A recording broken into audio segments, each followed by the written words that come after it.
1975년 6월 22일 구국기도회 공산주의 김일성과 하나님의 손이라는 제목으로 구국기도회의 말씀을 나누겠습니다. 이사야서 41장 8절에서 14절을 보면서 하나님은 회개한 야곱같이 믿음의 조상 아브라함같이 우리를 붙들어 주시겠다고 말씀해 주셨습니다.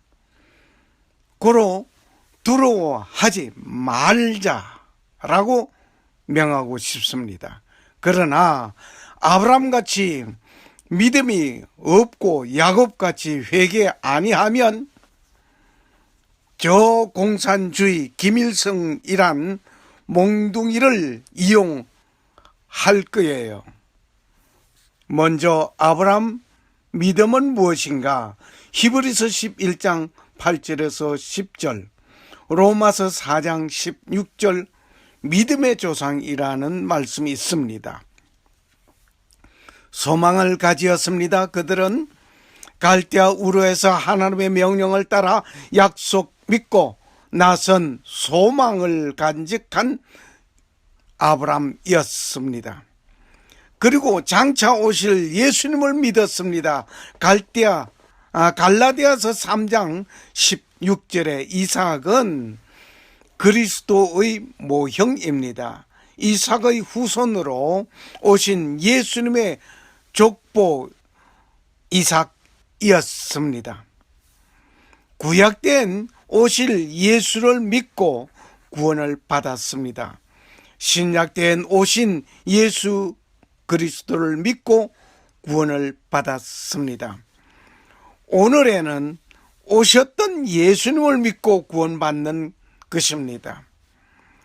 부활 사상이 뚜렷한 믿음이었다는 사실을 봅니다. 히브리서 11장 18절 19절에 아들을 잡아 제사 지냄을 본 것은 다시 살리실 것을 믿었다는 증거입니다. 그리고 아브라함의 믿음은 사랑을 간직한 믿음의 사람이었습니다. 사랑이란 give and take, 주고 받는 것이라고 누구는 말하고 있습니다. 먼저 주었어요. 하나님께서 독생자 예수를 대속물로 내어주신 것 같이 아브라함은 이삭을 번제로 바치는 아끼지 아니하는 하나님께 드리는 나의 독자까지 바치는 순수한 헌신적인 사랑이었습니다. 여기에 야곱의 회개를 한번 봅시다. 야곱의 회개는 무엇입니까? 창세기 32장 24절에서 32절에 약복강가에 있었던 철야 기도를 보시라고요. 네 이름이 뭐냐? 예, 내 이름은 야곱입니다. 라고 그는 말을 합니다. 야곱이란 말은 사기꾼이란 말이에요. 거짓말이에요. 거짓말쟁이, 간사한 자요. 축복이라고 하면 수단과 방법을 가리지 아니하는 자라는 그 야곱이 회개하였습니다. 이때 이제부터 이스라엘이라 라고 축복해 주심을 받는 야곱이었습니다. 이렇게 자신의 죄를 회개하는 자가 되어야 할 것입니다. 세 번째로 볼 때 공산주의 김일성은 어떤 자인가를 한번 알아보아야 하겠습니다. 우리에게는 민족 역사에 씻을 수 없는 피비린내 나는 동족 혈전이 1950년 6월 25일 주일 새벽 평화스러운 예배당 종소리와 함께 일어났던 날이 바로 25주년 맞이하였습니다. 이 일은 세계 역사상에도 없는 전쟁의 하나였습니다. 이는 단 3일 만에 서울 수도가 완전히 함락되었습니다. 공산주의가 과연 무엇입니까? 공산당은 사이공에서 바오 목사님이 마지막 피 맺힌 마지막 서신을 우리 총회 신학교에 보내왔습니다. 때는 이미 늦었습니다. 수많은 젊은이들이 예수 없이 죽어갔습니다. 천국에서 여러분 만나기 원합니다. 한국에 다시 가기를 원한다 하는 마음, 이는 이제 불가능할 것 같습니다. 아마 이 편지가 마지막 글이 될지 모릅니다. 그리고 다시 한국에 돌아가리라 기대하지도 못합니다. 저를 위해 기도하여 주십시오. 무엇 때문에 이런 글의 서한을 받게 되며 쓰게 되었을까? 그리고 월남 피난민 수용소에서 연고지가 없어서 오가지 못하는 피난민들의 서러움은 무엇 때문인가요? 누구 때문인가요? 오늘 전 세계적인 악은 종교계, 정치계, 사상계, 도덕계 등으로 어떤 분류이라 할지라도 그 분류에 따라 악이 있습니다. 이것은 크고 한마디로 말하자면 공산주의는 세계 어느 분류에도 인류에게 최악의 대표자라고 볼 수 있습니다. 왜 공산주의가 최악의 대표자일까요? 이는 하나님을 떠났기 때문입니다. 공산주의자 속에는 살부회가 있습니다. 살부회는 아버지 죽이는 것을 말합니다. 살모회는 어머니를 죽이는 것을 말합니다. 살자회는 자식을 죽이는 것입니다. 형제를 죽이는 살인마들이 공산주의자라는 사실을 오늘 여러분과 내가 잘 알아야 할 것입니다. 왜 이렇게 되었습니까? 그들이 정치 체제가 가정은 제1 감시 대상 기구이라는 사실을 우리는 알아야 합니다. 즉 아버지는 노동당의, 어머니는 여성동맹의, 형은 청년동맹의, 학생은 학생동맹의, 영아는 영아동맹에 가입시켜 놓고 때때로 자아 비판을 시키고 있기 때문입니다. 이 자아 비판 속에서는 아버지가 자기 아내를, 아들, 딸들을 잘못되어져 있는 그것을 말하게 되니 심각한 문제가 생깁니다. 그 속에서 때로는 살부해서 사람을 죽일 수 있고, 아들이 아버지를 죽일 수 있고, 어머니를 죽일 수도 있고, 자식을 죽일 수도 있는, 형제를 죽일 수 있는 그런 무시무시하고 어마어마한 행동을 하는 것이 공산당들의 그 술법이었고 그들의 체제였습니다. 체제 유지를 위해서 그렇게 합니다. 이때 그 온 식구가 동일한 비판에 나와야 부동하게 되면, 문책의 대상이 되며 보고를 아니할 때 반동이라 하여 죽게 되는 것입니다. 이리하여 자신이 살기 위하여는 자식이 부모를 자식을, 서로가 서로를 죽이는데 앞장서게 되는 것이라 말입니다. 공산주의자들이 모이게 된 것은 물건을 공동으로 균등하게 나누어 소유한다는 커뮤니즘이라는 뜻의 말에서 나왔습니다. 공산주의, 이 구호를 내걸고 북한을 장악했고 계속하여 남한까지 장악하려 하였습니다. 그러나 그들은 1인 독식이었습니다. 공산주의의 정체는 1956년 소련 공산당 정당 대회에 후르시초프는 다음과 같은 일들을 했습니다. 1934년 스탈린에게 정권을 잡도록 했던 139명의 사람 중에 98명을 반역죄로 죄명으로 죽이고 말았습니다. 이들은 사형에 처해졌고 스탈린의 무덤을 파헤쳤던 것입니다. 그 같은 일을 통하여 공산주의는 코무니즘이라 1인 독식과 이미 분명하다는 것을 보게 된 것입니다.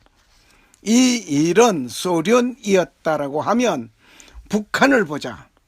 물론 애국자는 살아남을 수 없는 것이 분명한 것입니다.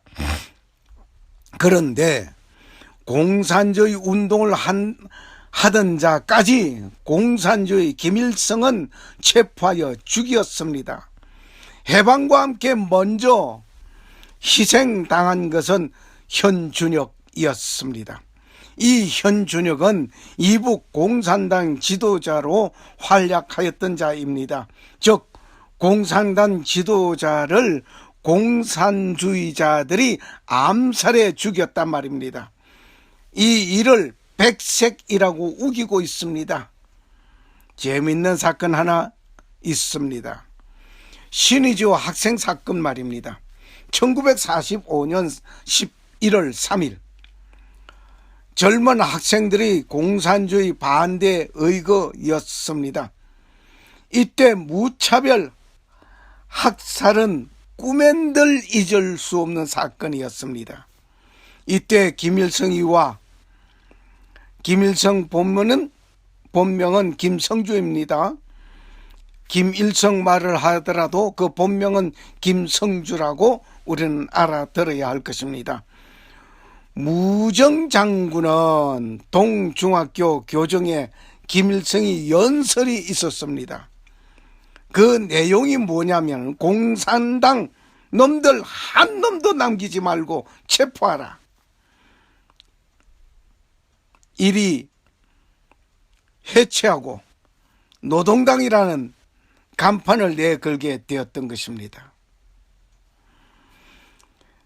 공산당 놈들을 한 놈도 남기지 말고 체포하라 이렇게 말하면서 신의주 내에 공산당에 모두 잡혀갔습니다. 평양으로 압송되어 그들은 죽임을 당했습니다. 노동당이라고 하는 간판을 내걸게 된 것입니다. 일이 이쯤 되니 신의주 도당에서는 신의주 역 그릴에 김일성 무정장군 환영 파티가 열릴 정도였습니다. 아들은 현준혁이 죽이고 그 일파는 신의주 학생 사건 때에 전부 숙청하는데 성공하였던 김일성이었습니다. 이 일을 성공으로 이끌어준 무정장군은 6.25 전후를 기하여 그도 숙청당하였습니다. 그리고 10여 년 동안 수감 생활하다가 추록했던 주소련 전 대사, 정권대사 주영아도 숙청당하였고 남로당의 괴수 박헌영, 이강국도 공산주의자들이 숙청해 버렸던 것입니다. 이러한 저들이 내놓은 통일론은 죽이자는 것이 일괄될 것뿐이었습니다. 공산주의자는 1인 독색주의자이지 결코 같이 살자는 것이 아니었습니다. 적화 통일의 야욕으로 불법 남침이 25년이 된 오늘 휴전선의 비밀 땅굴은 모두 17개로 추정되며 발견된 것만 3개입니다. 스라린 민족의 상처를 아물기는커녕 오히려 악과 해진 남과 북 대화가 끊어진 지 30년이 되어가는 가운데 있습니다. 칼을 쓰는 자는 칼로 망한다고 예수님께서 말씀해 주셨습니다. 잠언 1장 10절에 말씀하시기를 내 아들아 악한 자가 너를 꿰을지라도 쫓지 말며 말씀하셨습니다. 잠언 1장 10절에서 16절에 보면 성경은 악한 자가 공산주의자임을 증명해 주고 있습니다. 이런 가운데 하나님의 손을 우리는 한번 보겠습니다. 하나님의 손은 어떠한 하나님의 손인가? 이렇게 무서운 상황 아래 처하여 있는 우리 모두에게 하나님은 말씀하십니다. 두려워 말라고 말씀하십니다. 어떻게 하시기에 두려워 않게 되겠는가? 하나님의 의로운 오른손으로 우리의 오른손을 붙들고는 도와주실 것이 분명하고 약속하였기 때문입니다. 어떠한 자에게 도와주시며 붙들어 주시겠습니까? 역시 아브라함 같은 믿음으로 야곱같이 회개해야 할 것입니다. 하나님은 마음이 상한 자에게 가까이 하시고 중심에 통회하는 자에게 구원을 주시는 하나님이십니다. 시편 34편 18절 말씀. 내 나라 잃고 내가 살 수 있고 신앙할 수 있겠습니까? 다시 말을 해서 내 나라 내 주권을 잃어버리고 내가 신앙생활을 할 수 있겠느냐 말입니다. 나라 잃기 전에 회개하여 민족을 먼저 살려야 할 것입니다. 이 민족, 이 나라를 먼저 살리는 방법은 회개해야 합니다. 우리의 주의가 어떠하다 해도 예수님을 믿으셔야 합니다. 그리고 회개하여야 합니다. 무슨 회개할까요? 무엇을 회개할까요? 지금까지 내 자아중심 생활을 했던 것을 회개하셔야 합니다. 일을 하지 않으면 계속하여 내 아니란 생각, 이기적인 생각에서 배만 위하여 살게 될 것입니다. 내가 철저히 예수님의 신봉자 되지 못하였던 것을 회개하여야 할 것입니다. 세 번째로, 내가 그리스도의 제자로서 명령 준행 못했던 것을 회개해야 할 것입니다. 먼저 전도하라, 기도하라, 기뻐하라, 감사하라, 죽도록 충성하라. 네 번째로, 내 나라와 내 민족이 토탄 속에 있는데 이를 위하여 기도하지 못하였던 것을 회개해야 합니다. 다섯 번째로, 나는 회개할 것 없이 충성스럽게 잘하였으니 나는 됐어 라고 생각하는 자 있습니까? 그러한 분이 있다면 그것까지 회개하셔야 합니다. 그리고 더욱 열심히 잘 생각 못하였던 것 회개해야 할 것입니다. 하나님의 오른손으로 우리의 오른손을 붙드시고 도와주시겠다고 하나님은 약속하셨습니다. 고로 두려워 말고 예수 그리스도를 믿고 회개하는 하나님의 손을 의지하고 살아야 합니다. 악한 한 사람이 범죄함으로 민족이 망하였습니다. 가정이 망하고 개인이 망하였습니다. 이제 니느웨 성의 회개 운동이 이 강산에 일어나도록 회개하는 우리 모두가 되어 이 길만이 민족이 사는 길이요 내 나라가 사는 길입니다.